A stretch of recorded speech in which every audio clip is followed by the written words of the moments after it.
শেখ হাসিনার আমলে ১৬ বছর ধরে যে কাজ করতে দেয়নি ভারত, তারেক রহমান সেই কাজে হাত দিলেন।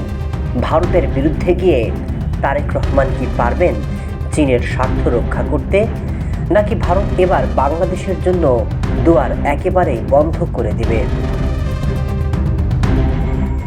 তারেক রহমানের চীন সফরে বাংলাদেশে বিনিয়োগ করতে খানিকটা শর্ত জুড়ে দিয়েছে চায়না।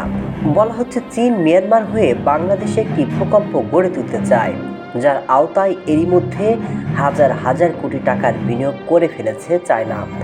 পদ্মা সেতু, কর্ণফুলী টানেল কিংবা ঢাকার এলিভেটেড এক্সপ্রেসওয়ে সবই সেই প্রকল্পের অংশ। তবে এবার চীনের চাওয়া পুরো প্রকল্প বাস্তবায়ন করা। বাংলাদেশের যে অর্থনৈতিক করিডোরের কথা বলছে চীন, তা বছরের পর বছর ঝুলে রেখেছিল শেখ হাসিনা, যার অন্যতম কারণ ভারত এই করিডোরের বিষয়ে বারবার সতর্ক করেছে। চীন এই অঞ্চলের দেশগুলোতে নিজেদের প্রভাব বিস্তার করতে চাইছে, যা ভারতকে কৌশলগত চাপেও ফেলতে পারে।